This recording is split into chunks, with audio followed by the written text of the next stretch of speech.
Good evening and welcome to the Drive at 5 on the IntellectualRadio.com/iHeart radio station. I'm your host, Roman, and I wanted to say thank you to Rhea Ray Harris. A special shout out to her for subbing for me for all those weeks, and I'll give you an update as soon as possible. But we have a big show tonight, and don't forget to Warriors Talk right after the Drive at 5 at 6 p.m. Tonight, my guest is a former congressman who served the 2nd District for the past 17 years. Now, he has a new book entitled Finger of God. Please give a Drive at 5 welcome for the first time, former Congressman Jesse Jackson Jr. Welcome to the Drive, sir. Roman, thank you for having me. So please give IntellectualRadio.com/iHeart radio station a brief synopsis of your book. Well, as you know, I served the people of the 2nd Congressional District for 17 years, and I was convicted of subsequently misappropriating campaign funds, using them for personal expenses, and I pled guilty to my offense. While incarcerated, I found myself in a deep place of depression with resentments and regrets and shame, blame, and guilt that had overcome my life. And I decided to turn my pain into power. I started helping other men overcome their shame, overcome their blame, and overcome their guilt by encouraging them, as I did, to own my behavior. So many of me about the power of forgiveness that we moved our meetings to the chapel at the federal prison. And while there, the inmates, guards, were so troubled by the number of people who were spending time with me that they threw me in solitary confinement. And while in solitary confinement, I had a revelation with language that I discovered in the Constitution that was designed specifically by the architects of our republic to address shame, blame, guilt, resentments, and regrets. The founding fathers themselves called it the finger of God. And since my release from prison, I spent the last 9 years researching their original intent and their thoughts, and I put it in the form of a book so that 68 million men and women who've paid their debt to society might be able to seek redemption in this life and have the opportunity to serve their country and to be born again. Your book can be interpreted as a unique history lesson, a church sermon, and life circumstances that people can identify. Is that a fair assessment of your book? Roman, I think it is. A lot of factors come together in every one of our lives, both history. We are all products of a birth and a expiration. We're all products of time. Time does matter. We are born in political contexts and political circumstances. And so we live in our respective eras. We cannot live in bygone eras, and the future eras are not promised to us. So we live in the present. And so the sum of our lives from birth till our own expiration includes a myriad of different subject matters, a myriad of different experiences, and all of them come together in who we are. In other words, the name Roman Morrow doesn't truly define who you are. It limits who you are. The name Jesse Jackson Jr. comes with certain assumptions and presuppositions. It does not define who I am. In many ways, it limits who I am, just as each of our names are limiting to the extent that we express ourselves, we develop ourselves, we grow, we mature beyond that which our parents initially conceived to become the people that we are. During your incarceration, a lot of people did not know you were in solitary confinement. You paid a picture and you described it in a brief synopsis of your epiphany that led to the quest to tie in God's biblical saying, the founders, the rule of law, and the constitutionality of it for forgiveness. Tell us about that. So, America isn't a democratic experiment solely. It is a theological experiment. But they assume it is. Because our nation since 1787 has gone through a despiritualizing process. But on September 17th, 1787, the country was spiritualized. slavery notwithstanding. Many of us today would like to challenge Jefferson and challenge Hamilton and challenge Franklin because of the peculiar institution of slavery, because of how the Constitution speaks to the condition of women. But the fact of the matter is, slavery was an existing institution when they were born. If slavery started in Jamestown, Virginia in 1619, Thomas Jefferson would have to be 157 years old in 1776 when he writes the Declaration of Independence. He'd have to be 158 years old at the writing of the 168 years old at the writing of the Constitution. So it's more accurate to say that the founding fathers inherited slavery. They inherited the cultural norms of their time. But the real genius of the Constitution is the spiritual dynamic, not their personal shortcomings and their political compromises, but the idea that at the foundation of our country is a cornerstone in the Constitution that was extracted from theology in the English language. I figure, Roman, that there are two big issues that at the Constitutional Convention they had to buy into in order to build a new nation. First, they had to buy into the idea of God. There were so many people who had so many different ideas of God and religion, but they bought into the idea of the God of Moses. And the second big buy-in was that of the English language. In 1776 and 1787, the English language was a relatively new language. And so what I found in solitary confinement was something planted in the Constitution that suggests a 20-plus year experiment based on my research in the English language that was placed there for a future time and for a future discovery. And while in solitary confinement, I made that discovery.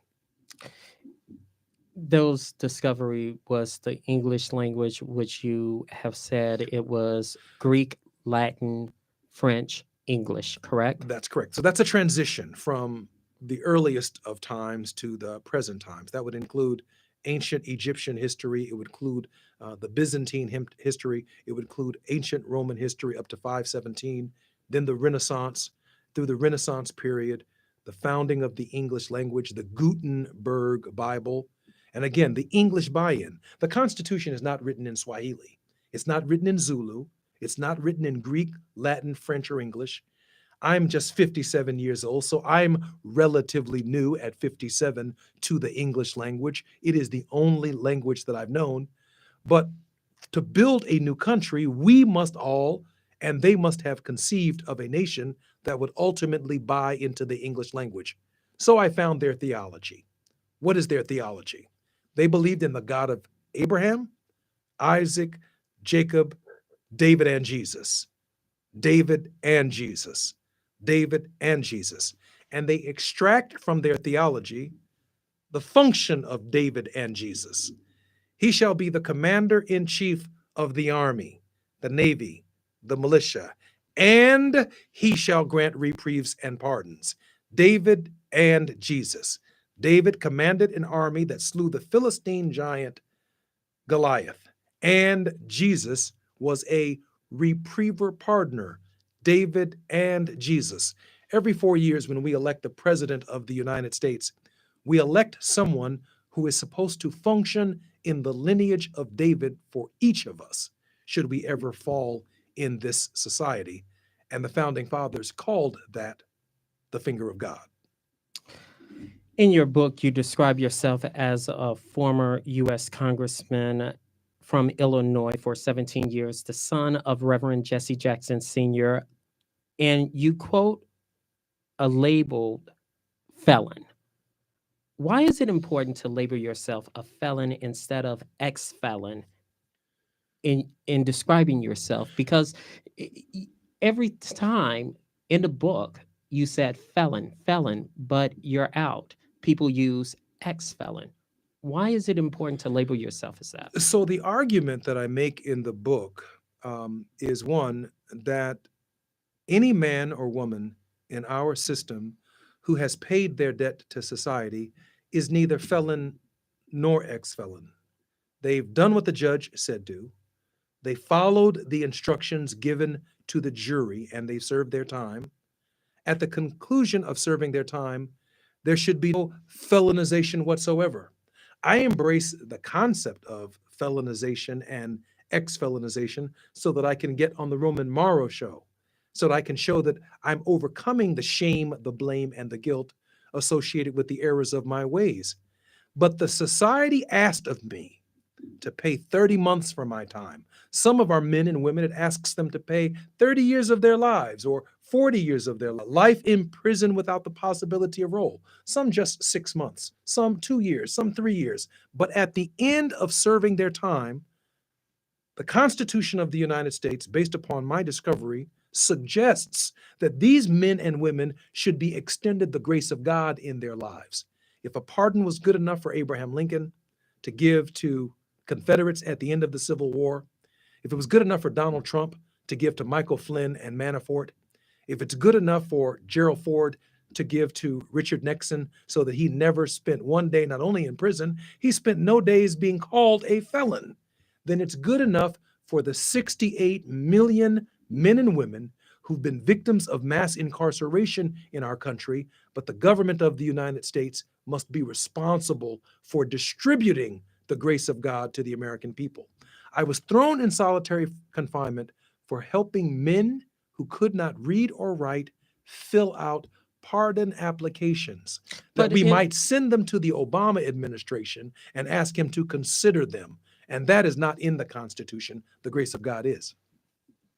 let's get to that for a second, which I find disheartening because you did it on the in the permission for the permission for the chapel. The chapel left. The chaplain I left. had been given Eh, permission by the However, chaplain of the prison to help men who could not read or write fill out pardon applications in the chapel. however, a new chaplain came in, and then that's what trouble arose. So without clear explanation, they just threw you. Do you I was feel? arrested at midnight on a Friday. 10 guards showed up in the unit. They handcuffed me, they shackled me, and I had shared 2 days before then that something was changing. I couldn't put my finger on it, but we did have permission from the previous chaplain to help men who could not read or write fill out pardon applications. And I remember that night when they came through the unit, Jackson, Jackson, Jackson. I said, I'm over here, sir.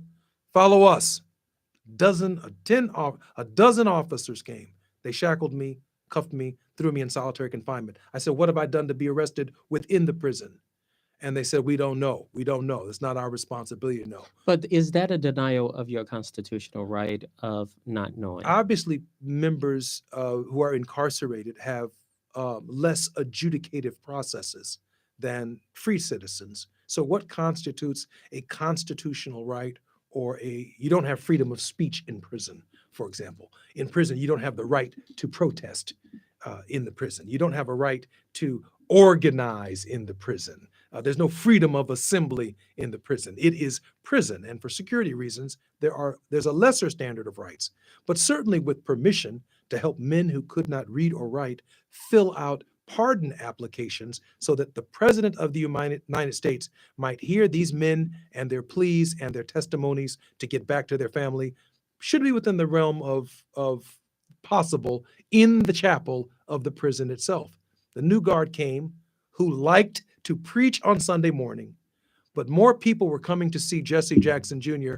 and get their pardon applications filled out during the week than were coming to hear him preach.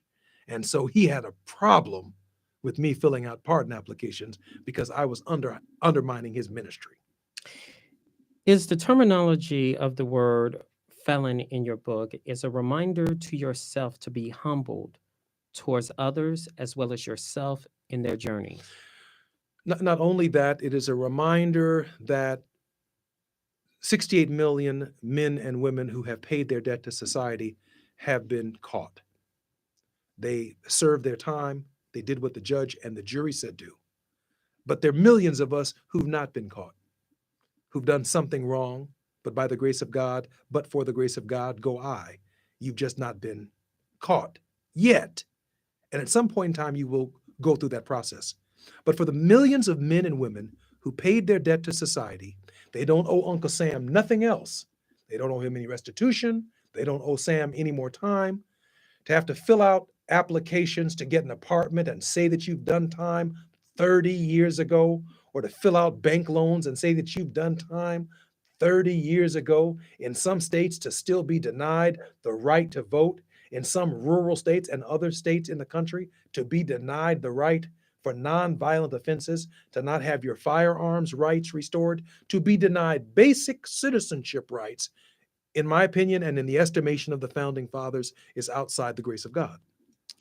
While in jail, you describe the condition inmates are living in, that you have to scrub toilets and make the best of it. Elaborate on those conditions as well as cleaning the bathroom and making the most out of it. So I read this very interesting book called Man's Search for Meaning by Viktor Frankl. And Viktor Frankl wrote this book under some fairly extraordinary circumstances.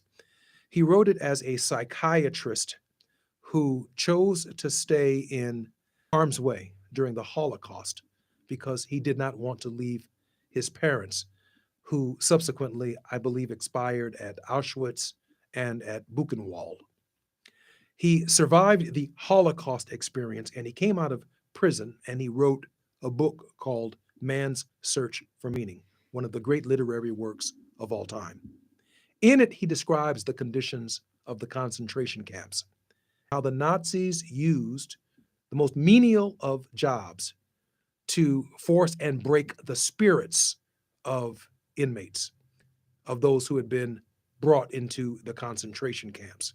He said his first job was in the restrooms, cleaning up toilets under the most unsanitary conditions. And so my first job in the prison was cleaning up toilets under the most unsanitary of conditions. One toilet was responsible for urination without a seat on it. Two other toilets were responsible for defecation. Some men missed the toilets altogether. Whose job is it to clean it up? It was my job. So not only is it a humbling experience, but thank God for Viktor Frankl's book, because I had an opportunity in my mind to reflect upon having my spirit broken, given my lot in life, giving the blessings that I had enjoyed, but then recognizing that in the final analysis, I too shared the same fate and the same conditions that the men and women who've been to prison served.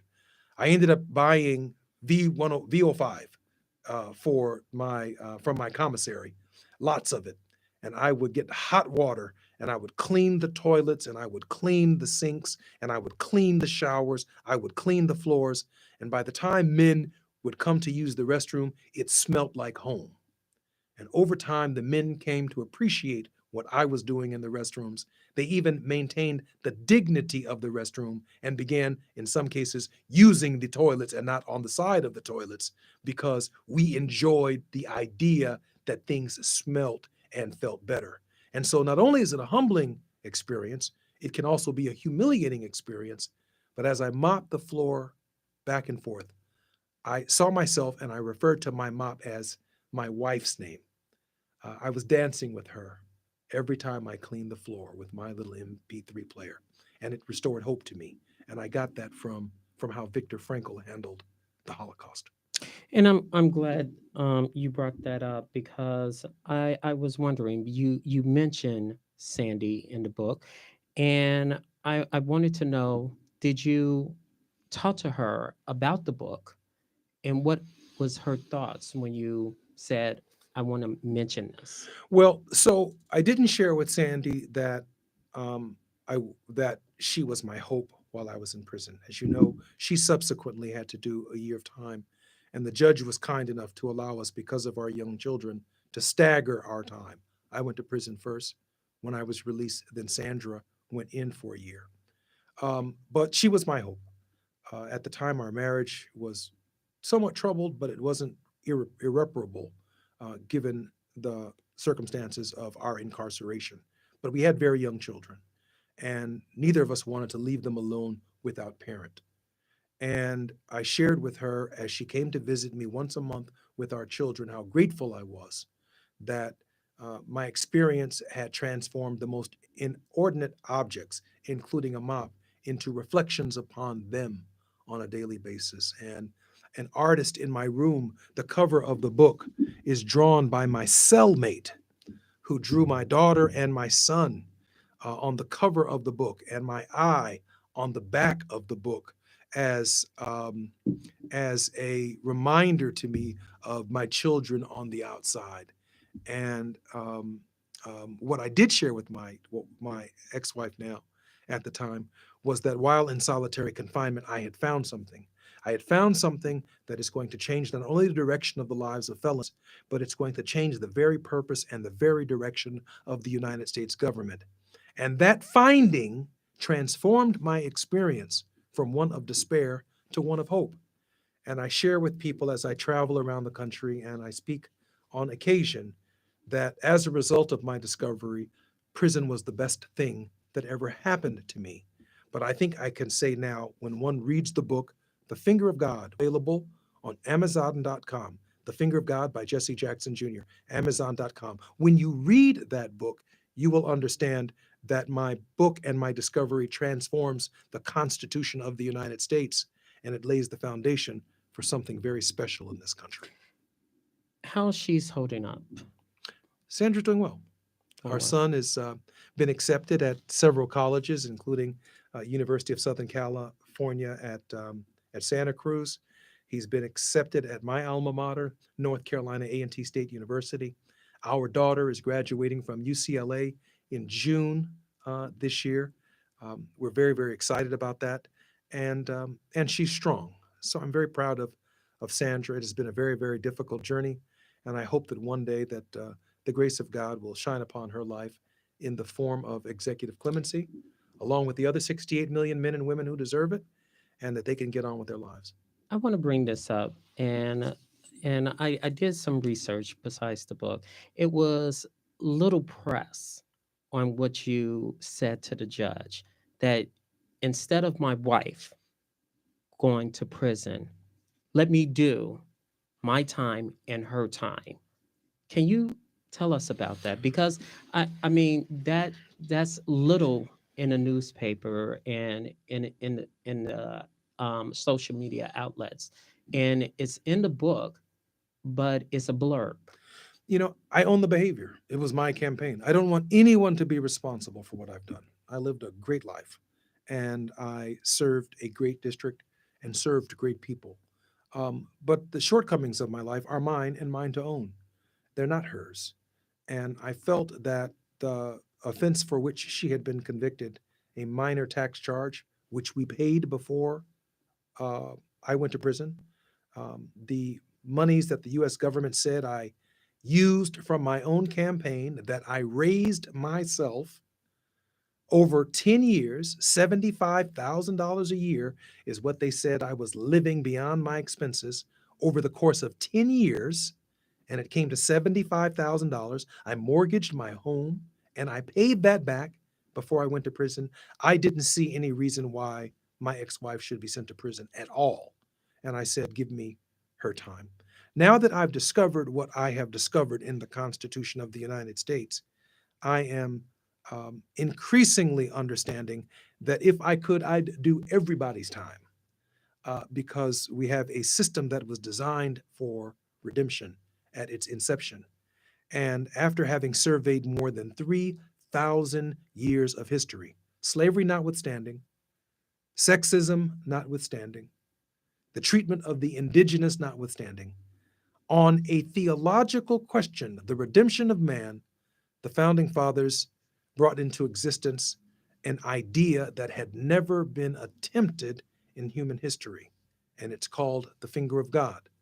In the English language, the function of the lineage of David, giving all Americans the chance to start over again. And I hope to bring that forward with what remains of my days.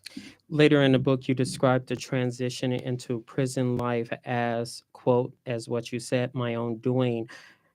You are a father, a son, a husband, a former congressman, an HBCU graduate, a theologian, if I'm saying it correctly, and Theologian. yeah, thank you, and a graduate from law school.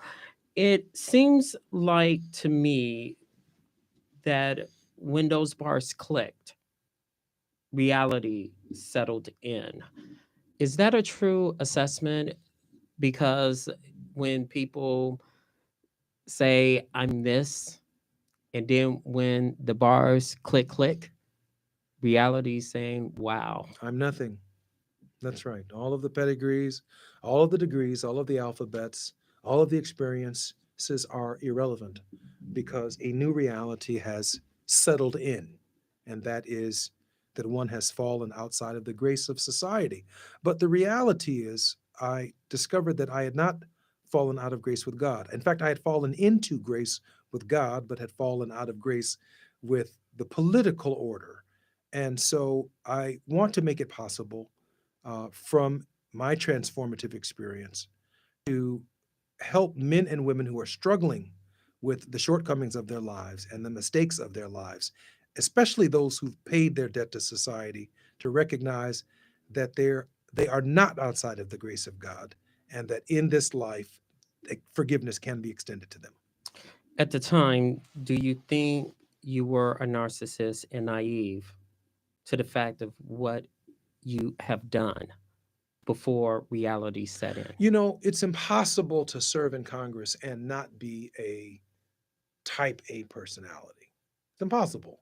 I mean, Why you you think it's impossible? because you are in a 2-year cycle for reelection and you need to go back and share with your constituents what it is that you've done for them over the course of 2 years so that you can ask them to vote for you again.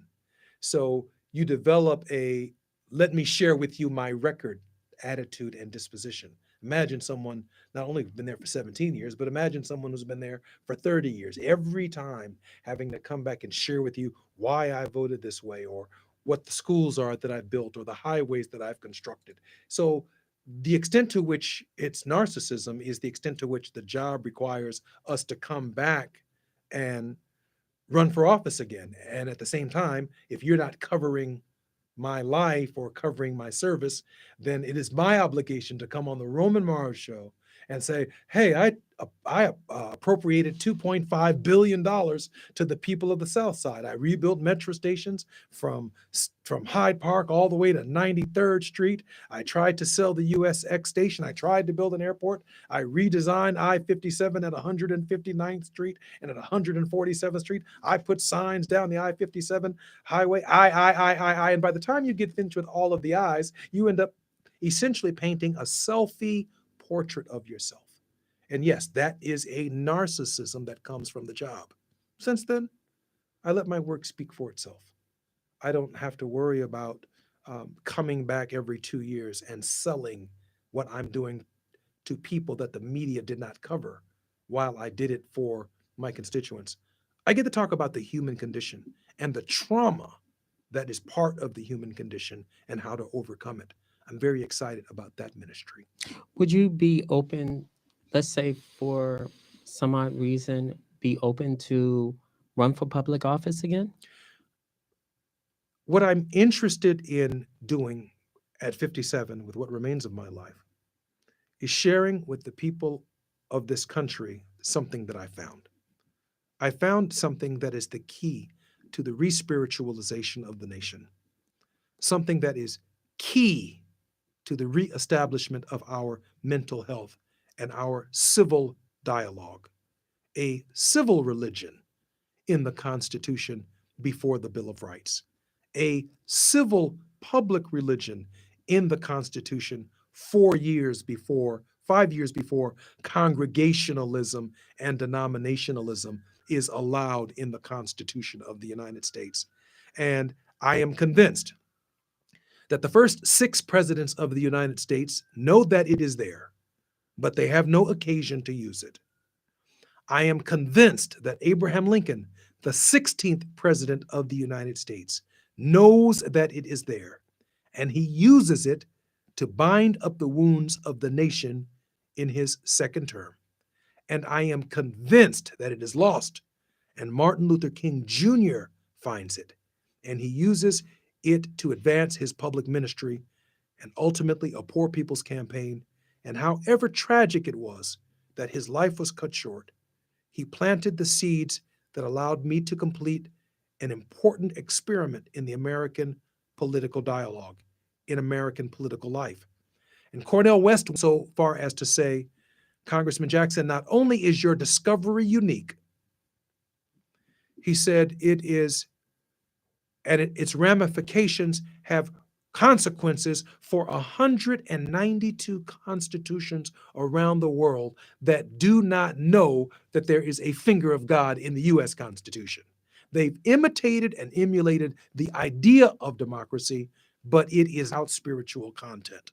And the spiritual content that I bring forward in this book is the spiritual content that the nation needs to love one God and to love our neighbors as ourselves, as the cornerstone of our nation. You said you always admired your father and the exposure he has given you throughout your life. Explain the admiration towards your father as well as the exposure he had led you into politics. When I was young, I I didn't just admire my father. I observed him. I studied him. I'm a student of my father. I'm a student of his courage. I'm a student of his life. I am a student of his determination to help Black people, to help poor people, and to help the least of these. And I'm also a student of what I believe, as his son, are his shortcomings. In other words, my admiration for my father is a balanced admiration. It is not an unhealthy admiration.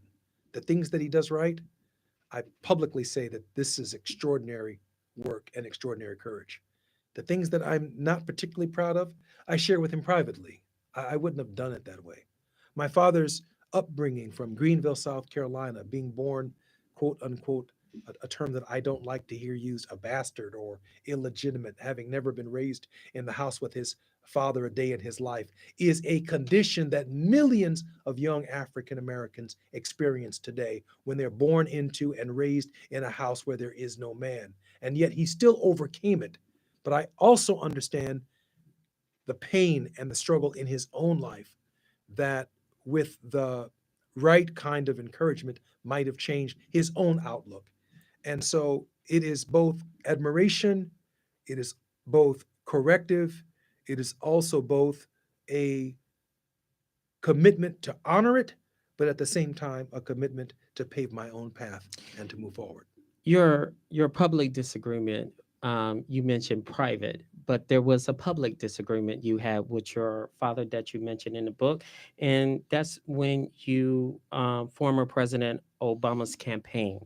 Your father said on a hot mic, "I like to cut his nuts off."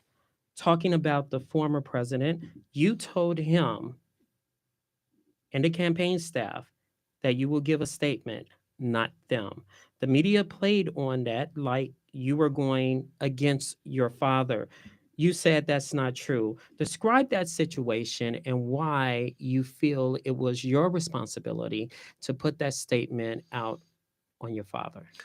Um, because I didn't want anyone else to put out a statement. But as a sitting member of Congress and someone who was also the co chairman of Barack Obama's campaign for President of the United States, it was important that the campaign issue a statement. And as one of the senior members of the campaign, I wanted to issue the statement. And that statement was crystal clear, that it is inappropriate, that the language was wrong, that it was beneath the dignity of Reverend Jackson, that it was beneath the dignity of the campaign, that whether the mic is hot or whether the mic is cold, that whatever is in our bodies and in our system, it has a way of coming out. And so I shared with my father that I wanted him to keep his opinion to himself, and that the Barack Obama campaign was the best chance we had in more than 200 years to change the course and change the direction of the nation. And so I spoke out about it. If I didn't speak out about it, everybody else in the world would have. So Was that it hard? extremely hard, but it's not the only time. When I ran for Congress in 1995, my father was not championing my campaign. He wanted me to run for a local office, not for Congress. I ran for Congress in spite of it all, and I did not expect to win. I surprised both my parents and my father when I won my seat in Congress in 1995. He wanted me to run for a state house in Springfield. I didn't want to go to Springfield. I felt that the people of Fort Heights deserve fresh water. I believed that the south side of Chicago should grow like the north side of Chicago. I believe I was smarter than Mayor Daley. I was in Congress before Rahm Emanuel was there. I was in Congress before Rahm Emanuel moved back to Chicago. I was in Chicago before Barack Obama moved to Chicago. I know this city, and I know the south side of Chicago, and I know exactly at that point in time what the best use of my service was. I argued then, and I will argue now. Congress is a young person's game. You must be young enough, who can serve long enough, who can deliver for all of us. The age the Constitution mandates to run for Congress is age 25. I said in 1995, it does not make sense that a Kennedy can go to Congress at age 26, but a Jackson can't be in Congress at age 31. And that's how old I was when I ran. I amassed a massive amount of seniority on the Appropriations Committee, and I was able to deliver for the south side of Chicago and the south suburbs. I'm proud of that legacy. Also, you mentioned that your father provided you with structure to your path and goals in your life. Explain that structure to us that led you to a path of being a congressman and goals in your life. So I went to a predominantly white high school in Washington, D.C., because at that time my father was running for president and his national headquarters was based in D.C. between 1984 and 1988. I was there in high school in 1984. I graduated from North Carolina A&T State University, where my parents met in 1987. I left North Carolina A&T State University, and I went and attended Chicago Theological Seminary, where my father attended the seminary. I got my Master's of Arts in Theology. I left the Chicago Theological Seminary, went to the University of Illinois College of Law, where my father played 1 year of football and was a freshman at the Champaign-Urbana campus. I graduated from law school, and by the time I finished law school, I came back to work for the Rainbow Coalition in the field department, traveling the country, registering people to vote, inspiring them, when Congressman Gus Savage was defeated by Congressman Mel Reynolds, who was subsequently removed from office, and an opportunity presented itself on the south side of Chicago and in the south suburbs to run for Congress. When I decided to run, without my father's support in 1995, I decided to run not knowing that I would win. I decided to run to make a point that the south side of Chicago deserved to be like the north side. It wasn't happening with Emil Jones. It wasn't happening with Alice Palmer. And it wasn't happening with Monique Davis, who were running against me. These more seasoned and senior members of the Illinois legislature ran against me, and I handily defeated them. And I was as surprised I won on election day as anybody else was. In your book, you mentioned your father often reminded you that you inherited his friends and his enemies. Why you think your father often reminded you of that? Because I've earned neither. I've inherited his friends because I'm Jesse Jackson Jr., but I've not earned them. They're not my friends. They're his friends. But they respect me because I'm his child. I have to work hard for his friends to become legitimately my friends. I have to earn them. I've also inherited people who don't like him, which means if they can't come after him or attack him, or he's done something that has undermined their support or belief in him, they feel the exact same way about me. And so neutralizing those people who get to know me for being me helps turn and transform an enemy into a friend. And this is what Abraham Lincoln said: do I not destroy an enemy by making them a friend? And that requires the idea that you have to earn people's respect and support. You said that you did not participate in any shape or form paid to play politics with former Governor Rod Blagojevich. Anything you want to say to clear the record about the pay to play politics? No, because I didn't. I wish I had more facts than those that I offered at his trial. I don't have any.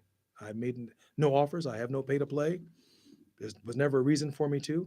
In 2008, after having served as the chairman of Barack Obama's campaign for the United States Senate with the late Paul Simon, after having served as chairman of Barack Obama's campaign for president of the United States, I earned consideration from the governor of Illinois, who wasn't even in Congress when I got elected to Congress.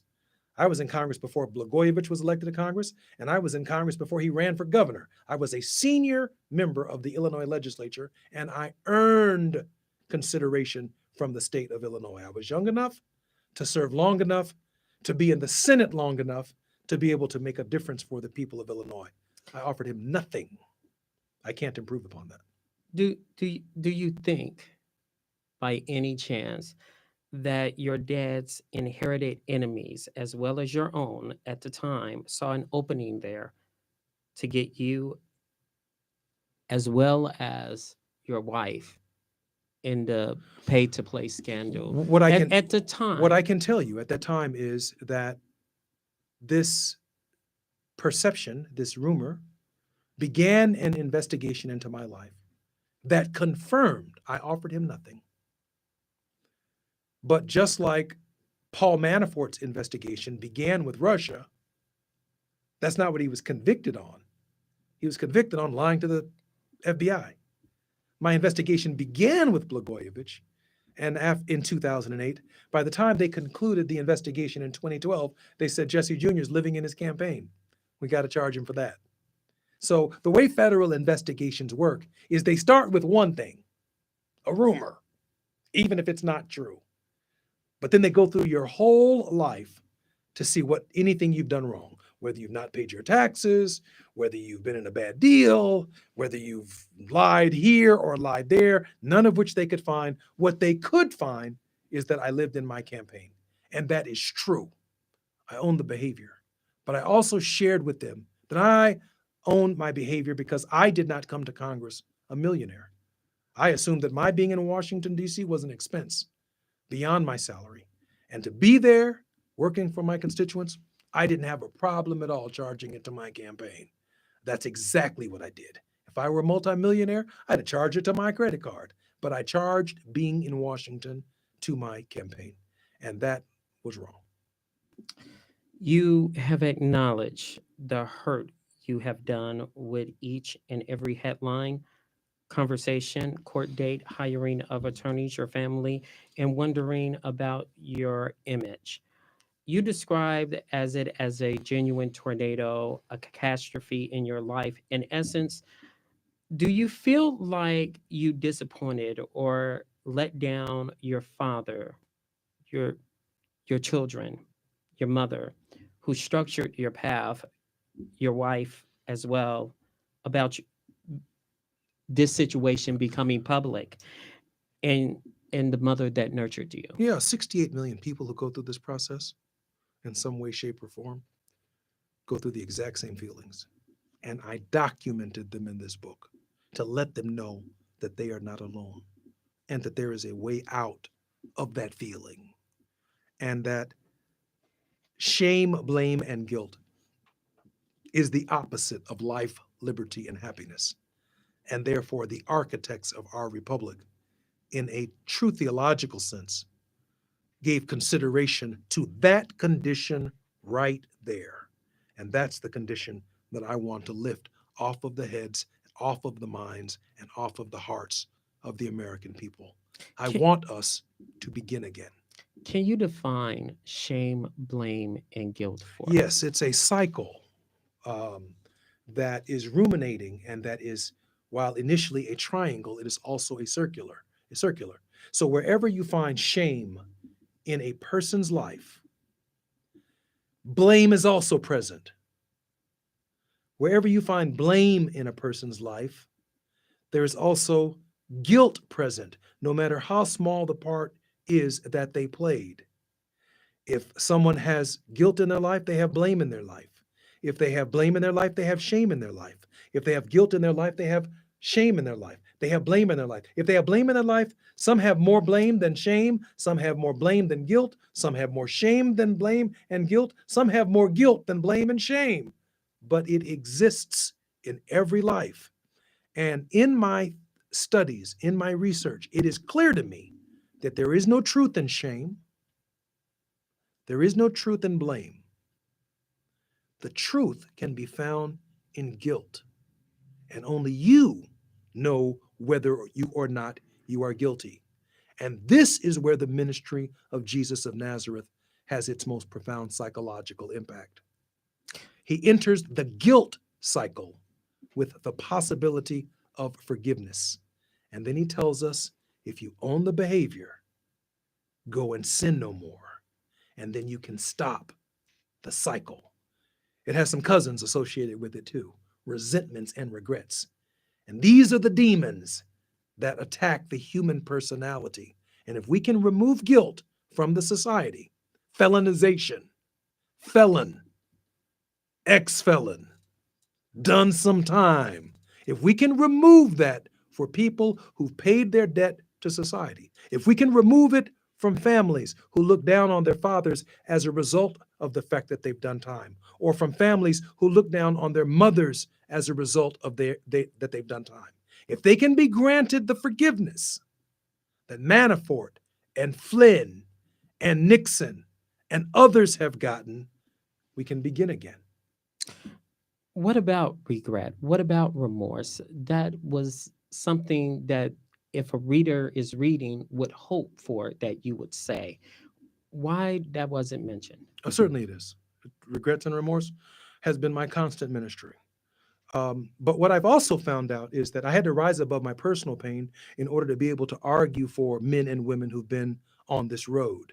And so there is no one, including my statements before the judge, including statements that I made in the media, including on The View, covered by the world with Whoopi Goldberg. My resentments, my regrets, and my remorse have been made over and over and over again. In fact, when I walked out of prison, walked out of court, the first thing I said was, I've accepted responsibility for the errors of my ways, for which I am profoundly disappointed in myself, and ask for people's forgiveness. And I also said in the same breath, but I still believe in the resurrection. One of your accomplishments that you mentioned in the book is the Pullman National Monument. Describe that to us.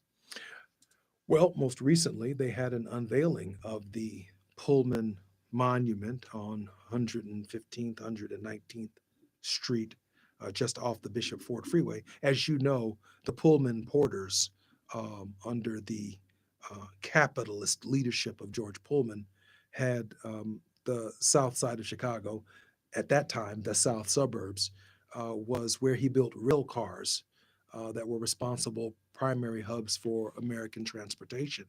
But Mr. Pullman was not paying his workers. He had a bank, he had a grocery store. Every dollar that he paid people, they spent it in a community that he owned. It was his profit. And the money went round and round between Pullman's personal coffers. And it created this dynamic that led to the organization of the Pullman Porters under the leadership of A. Philip Randolph, who, by the way, is responsible for organizing the March on Washington, where Martin Luther King Jr. delivered the I Have a Dream speech. That march was titled the March for Jobs and Justice, sponsored by the Pullman Porters, and Dr. King was a guest speaker there. Well, all of this has its foundation on the south side of Chicago and the need to expand organized labor to protect ourselves against the George Pullmans of life. As Congressman, you had a vision of having an airport on the far south side. In the book, it could have been an incubator, so to speak, of employment opportunities there on the south side. In a way, do you think, because I felt in writing, that was probably one of your biggest regret as a congressman. Is that a true assessment? No, building airports are not built overnight, and the politics of building airports are fairly extraordinary. Um, Obviously, you have Congressman Bill Lipinski, very influential in the Transportation Committee, trying to open and strengthen Midway. When I was growing up, Midway was open, And then for a decade or more, it was closed. And then rebuilding Cicero and rebuilding Cermak and these areas tied to Midway Airport, which greatly undermined white working class people in the southwest part of the city, required real time and real commitment. And now Midway Airport is a thriving and busy airport. O'Hare Airport at the time had no more airspace above the airport, and you need airspace in order to invite more traffic to fill up McCormick Place, to fill up hotels in downtown Chicago. In fact, a hotel in Chicago has to be at 80% occupancy in order to be profitable. And as a result of the pandemic, and even before the pandemic, if we don't approach 80% occupancy, the city's revenue subsequently decreases. By building a third airport in Peatone, where we have purchased more than 4,000 acres, we can put a 12,000-foot runway in the south suburbs. And it is sandwiched between the Bishop Ford Freeway and I-57, which means that all of the growth from the airport in Peatone back into the south suburbs and back into the south side of Chicago would create tens of thousands, if not over time, hundreds of thousands of jobs. The land is still there. The state is still acquiring land. They're still moving in that direction. I argue that it should be a public-private partnership, likened unto the Charlotte airports or the airport in Montgomery, Alabama, where no airline owns a gate. They rent a gate for the hour that their planes come and depart with a small cargo area. And with a footprint that is 4 times the size of O'Hare, it would guarantee unlimited growth for the city of Chicago. Let's discuss the Constitution and founders. You mentioned Article 2, Section 2, and Clause 1. Can you briefly describe that to us and how it's supposed to be implemented? So, Article 2, Section 2, Clause 1 is the presidency. It is he shall be commander-in-chief of the army, the navy, the militia. And he shall grant reprieves and pardons, but his pardons may not be available upon impeachment. So the president's pardon can only not be used when it is used to overcome impeachment. But commander of the army and repriever pardoner in a religion of a person who is in the religion by themselves, just like Abraham had a relationship with God, Jacob had a relationship with God, Roman Morrow has a relationship with God, Moses has a relationship with God, David and Jesus have their own personal relationship with God, and it has nothing to do with going to church on Sunday morning. It has nothing to do with going to meeting. It has nothing to do with going to temple. It has nothing to do with going to mosque. It is your relationship in the solitary confinement of your life with God by yourself. That's the highest form of religion for the founding fathers. Article 2, Section 2, Clause 1 of the Constitution is a religion, the religion of one person who for 4 years gets to do God's will. And not just in the federal government. I argue in my book that they have the right to forgive a woman in a state who steals a loaf of bread if the governor chooses to ignore them, because that grace of God comes from Abraham, Ishmael, Isaac, Jacob, David, and Jesus, and it's placed in Article 2, Section 2, Clause 1, the power to forgive, the most powerful power in human history. Do you feel that pardons in Article 2, Section 2, is biased towards African Americans? Oh, there's no doubt about it. The grace of God, but to everybody, truthfully, that it has But become... more towards blacks, don't you think? Well, right now, the biggest beneficiary of pardons are turkeys on Thanksgiving. Now, the idea that the founding fathers had turkeys on their mind, that they sit in the Disney World, and that presidents put on a farce of a show at Thanksgiving time by pardoning turkeys, as if on September 17th, 1787, that's what Thomas Jefferson, James Madison, Alexander Hamilton, and Ben Franklin were thinking about, is outrageous. So we become completely despiritualized to the idea that we're supposed to be forgiving people, not turkeys.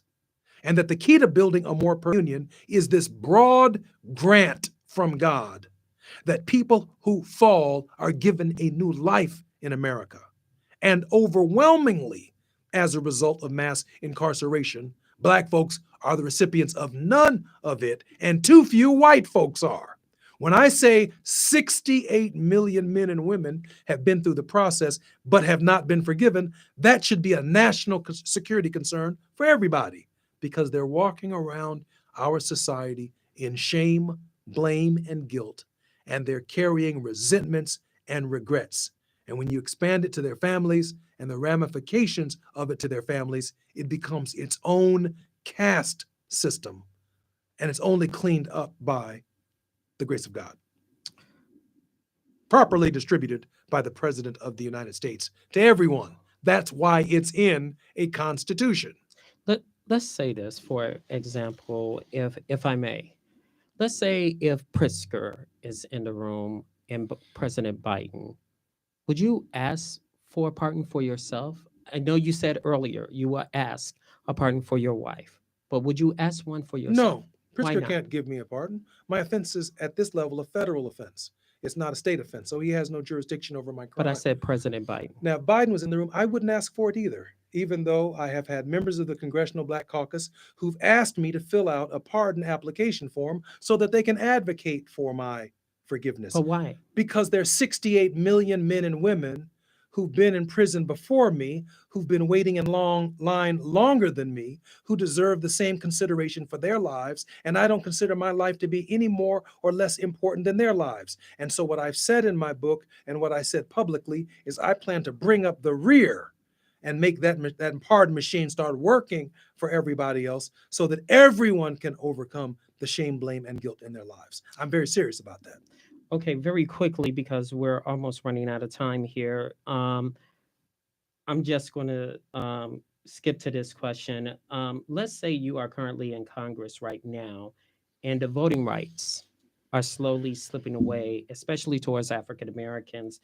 What laws under the Constitution would you ask the president to implement right now to stop it? Well, first of all, we need, and I filed from 1990 to 2001 to the present, a constitutional amendment that guarantees all Americans the fundamental right to vote, and it does not exist in the Constitution.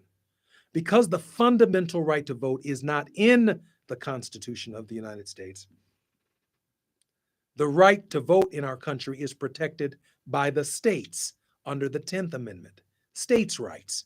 And so if we're going to build a more perfect union, like we build more perfect highways and more perfect stop signs, like we build airports and runways where planes can take off in New York, land in Chicago, and land in Los Angeles, it doesn't make sense for us not to have a single voting system for the entire country with the same standards, just like highways and byways in our nation across the country. I'm the advocate for that. But some people would say the 14th Amendment can cover that. No, the 14th Amendment grants citizenship rights, and But it grants what equal about protection, and it civil grants equal rights? protection of the laws.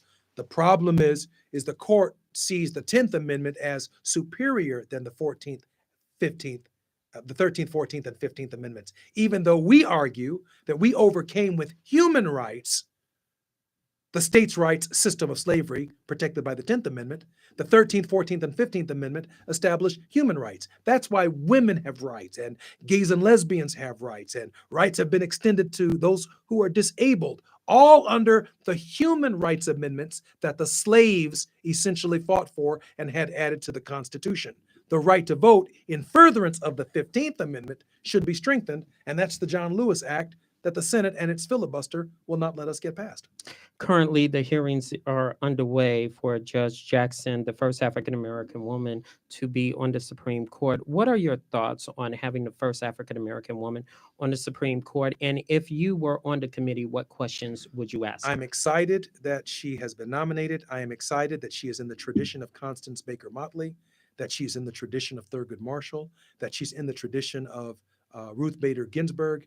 And I would like to ask her the question of really the previous question. What are your thoughts on the supremacy of the Reconstruction Amendments over the 10th Amendment? As the federal courts supremely head in the direction of more power to the states, which we overcame with slavery, What are you going to do to advance the idea that we, the people, deserve a more perfect union amongst the states? So, what you want people to take away from your book? I want you to go to Amazon.com and get the book, The Finger of God, from the lineage of David to the presidency, from the lineage of David to the presidency of the United States. And let's continue this conversation. We're going to be hearing a lot about this conversation in 2024. We're going to be hearing about it in 2028. We're certainly going to be hearing about it by 2032, because whatever it takes for me to share with the American people that they have a right that has been undiscovered in the Constitution of the United States, after my experience, I'm going to make it a point to share it with them. And I think that it is the foundation for the beginning of a reconsideration of the American experiment. Brother, ever since it's been what 5 years since I've been begging and pleading, please come on the show. Please come. You said it's not time yet, but I have a thesis now. but I am so glad that you said, Roman, whenever you want me, and I said, well, hey, I'm coming back soon, so why won't you be my first guest? Brother, welcome back. Welcome back, and we miss your voice. Thank you so much. Don't be a stranger. I mean it. I'll try Okay. not to be. Thank you. Thank you, Ron. That's going to do it for us on the Drive at 5 on intellectualradio.com/iHeart radio station. Thanks to Earl Winfrey, our executive producer, Wanda, who's behind the scenes. And next week, we will have Carrie Steele live in studio. You guys have a wonderful week.